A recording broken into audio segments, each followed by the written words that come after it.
Welcome to everyone. Today we are going to discuss the concept of functions part 2. You would remember in part 1 we have discussed the concept of functions, the need for functions, and how to declare, define and call the functions, what is actual argument, what is formal arguments, how these things are differentiated, and what are the different types of function prototypes. Everything we have learned in part 1. So now we are going to discuss part 2 we are going to discuss recursion and one more topic called passing arrays to a function, right? So first let me start with the concept of recursion. So basically how the function call will work. In some place you will call the function and it will go to function definition, perform the task. If you are returning something, it return the value to wherever it is called, right? It will call it for only once. If I want to call it again, I have what should I do? Again I should call the function and use it, right? So the concept of recursion is, so there is a concept called recursion that takes the form of a function that calls itself. That is, the same function will get called again and again, right? That is, process of calling the same function again and again until some condition is satisfied. For example, in this example, this is function definition, right? Because we are defining the task inside, and function one of semicolon. This is function call. This is function call, and this is what function definition. And function one is called inside the function one itself. So this is not the perfect example because this will lead to infinite call, right? You should stop with some certain conditions actually. So a default example, I mean the basic example we are taking is a recursion, factorial using recursion. How to calculate factorial of a number? If n is 5, we will calculate factorial as n factor, I mean 5 factorial is 5 into 4 into 3 into 2 into 1, right? Yeah, that we can say that it is equal to multiplication of n number. So here we are using function in a simple code. So int f and n is for reading input, f is for storing the output, and int fact of int. You know that what is the meaning of the statement, right? This is function declaration where the fact is the name of the function, this int is the data type. I mean what type of data we are going to pass will be represented by this int, and this int is going to be a return type. So this will specify what type of data this function is going to return, and we are going to read n. We are going to call it fact of n, and the return something as we gave return type as integer that will be stored in terms of f that will get printed. Okay, one more thing I would like to discuss here, whether this function declaration is compulsory. No, it is optional. That is, if we are defining the function after main, it is compulsory to declare inside or before it.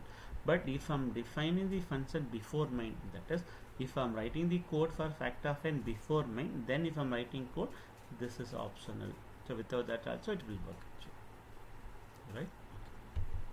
Okay, here we are going to use factorial using recursion. This function will take a recursive call. So what code I'm taking, I'm using one more variable f for returning the out, I mean storing the output and returning it. So we are taking n as 1. If when n as 1, it is going to return 1. Else it will go for a recursion. That is n equal to f equal to n into fact of n minus 1. Where we have the function called fact of n minus of fact of. Again, this is fact of what input it will take in terms of fact of one integer it takes, right? So fact of n minus 1, what is n? An integer. N minus 1 is also integer, right? So fact of it is going to call the same fact again. So if my input is 5, what will happen? N is equal to 1. No. Then else. Now 5 into fact of 5 minus 1, fact of 4. Again fact of 4 will call the same function. Again this will be replaced as 4 into fact of 3. Again 3 into fact of 2, 2 into fact of 1. For fact of for n equal to 1, it returns 1. Yes. Finally, you are going to return f. So I'll tell you with the help of a diagram for this concept. So int fact, f of n into fact of n minus 1, right? So 5 into fact of 5 minus 1. That is 5 into 4. And the fact of 4 will be replaced as 4 into fact of 3. Right? Before that we have 5 into 4, that's 20 into fact of 3. Again fact of 3 will be replaced by 3 into fact of 3 minus 1, that is 3 into 2. So you have 60 before, and f of 2 is nothing but 2 into factorial of 2 minus 1. Again 120 into f of 1. What is f of 1? So it is not going to call this again, because we get the code as if n equal to 1, it returns 1. So this f of 1 returns 1. So this is 120 into 1 is equal to 120. That is, so what is recursion here? Here we are going to call the function called fact of. So until what? Until some condition is satisfied. What is the condition here? N equal to 1 we are taking. So it will call the same function again and again. So this is the concept of factorial. Okay, what is the application of this factorial? Are we applying this anywhere? Yes, we will take one example for factorial as calculating. Excuse me. See, one example where we can apply this recursion or factorial is how to calculate value of NCR, because in mathematical concept we are using something for NCR, right? So how to calculate NCR value? That is, NCR is equal to n factorial by r factorial into n minus r factorial. So if n is 3, how you will calculate it? It is 3 factorial by, and r is 1, 3 factorial by 1 factorial into 3 minus 1 factorial, right? So how it will get evaluated? So instead of writing the code for each and everything, we can use the concept called recursion, right? So here also something called n factorial, here r factorial, here n minus r. So here is one integer, here is one integer, here is also one integer. So we'll discuss the code now. So in main function we are reading n as well as r. So we are going to, with the help of scanf, we are going to read the nr. And how to call the function? The function name I am taking is ncr with the two inputs n as well as r. So normally we will declare the function, right? But here I didn't declare it. Why? Because before main I have written the code for everything. So a declaration is optional. But if I am declaring also, there is no problem, it will work. If I want to declare, how to declare? So here I should declare it, right? So int ncr of int comma int. This function declaration is going to be like int space ncr within brackets int comma int, right? Okay. So this function will call this. So ncr of how many inputs we are passing? 2 inputs, int n comma int r. You know that here n and r are local variables, right? So here we are going to return like fact of n by fact of r into fact of n minus r. So here we are writing the normal code for fact of. So the normal code, if n equal to 1 returns 1, else you go with n into fact of n minus 1, finally will return factorial. So fact of n will call the same thing, fact of r will call the same function, fact of n minus r call the same function. Finally is going to return the values into this and this and this. Just have a look on the code.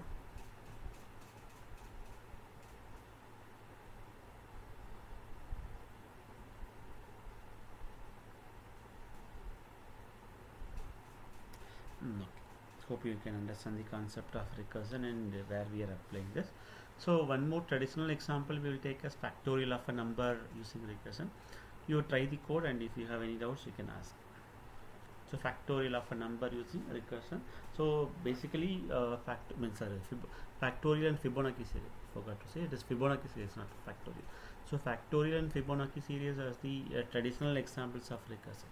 You try the Fibonacci and let us know. Okay, the next major topic we are going to discuss how to pass the arrays to a function. Because so far we are passing integer, float and different data types to a function, right?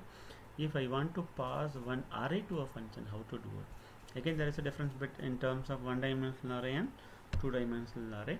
So first we will take one-dimensional array, then we will convert. We will take one more example for two-dimensional array. First we are taking for one-dimensional array. So the traditional example we will take for one-dimensional array is sorting, right? So bubble sort using function. So what is the concept bubble sort? We will read size of the array, and you will read the array elements with a nested for loop. We will sort it and print it. The same logic. I am not changing any code. Whatever we learnt in terms of bubble sort, the same variables also I am going to use it in order not to confuse. So I am declaring a function void sort of int of comma int. So what is void? It is return type. What is sort? Name of the function, which will take two arguments. One is in one-dimensional array followed by one integer. What about size? Is it compulsory to mention the size? No, it is optional in terms of 1D array. It is compulsory in terms of 2-dimensional array. If I want to represent the size also, I can give it. I can give as void sort of int of 10 comma int n. So if I'm giving as int of 10, uh, we can use only 10 variables, right? If I want to use more number of variables, I can't use it. If I'm giving less number of variables, again I will have a problem with memory consumption, right? Oh, that is the basic limitation of array. We can't do anything.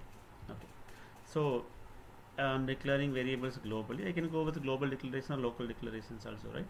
So in main, we are reading size of the array first, then we are allocating the memory for the size whatever you read. So in the of n, then array elements we are reading inside a for loop, normal code whatever you learned before. Then we are calling the function as int a of n.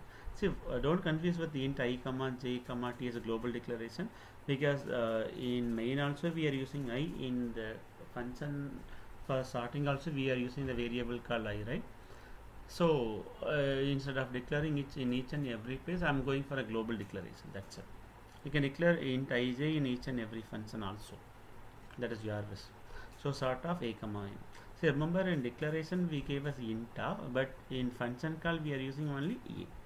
So because in function call you don't need to represent this with brackets, and you can directly mention the variable name, because for for n we are using a simply n, right, not as int n. Similarly a also you can use directly, because inside this main we are declaring a as 1D array, so that is more than enough, no need to give brackets again.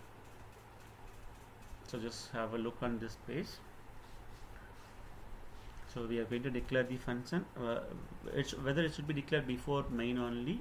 No, you can declare inside main also. What is the concept? Before you start using, you should declare it. You can declare the statement here or here also.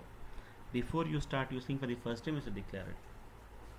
So what we are calling in terms of function, we are calling the function called sort of the two arguments. One is 1-dimensional array, next one is one integer. In a we are passing the inputs, and n is going to be number of values in the array. Okay. So we are going to define outside of main. So we go for the format syntax, return type function name of argument less. Argument is first one is integer array, second one is number of elements in the array. So again we are not mentioning the size of a here, right? So again it is compiler dependent. If you work with Turbo, you should mention the size compulsory. If it is 2D array, you should compulsorily mention the size. But this is perfectly working with GCC. With GCC, if I am not passing the size also, it is accepting it. So you can mention the size, or you can go with empty brackets also. Again, the normal code nested for loop, we are going to compare a of I j of with j plus 1, and if it is so, you are going to swap it. Then we are going to print it. Now sorted array. That's it. Normal code, you don't confuse with anything. Just learn the format alone. So here we are defining the function. Again the same thing. Here we are going to print it. Alright. Okay, fine. Next we are going to discuss how to pass the array in terms of 2-dimensional.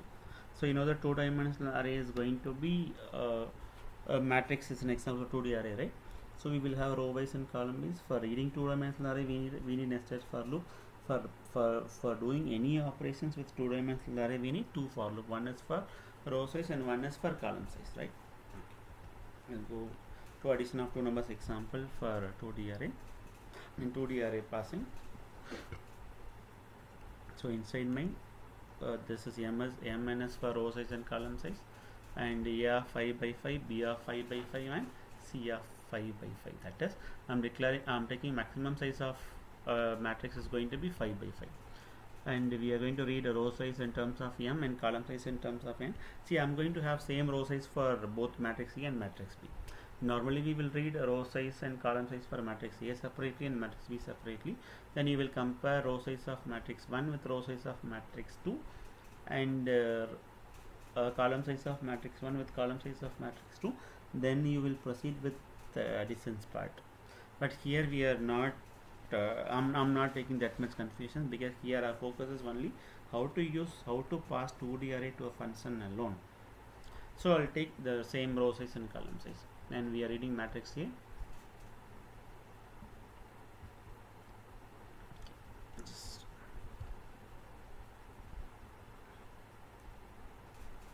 you declare it before.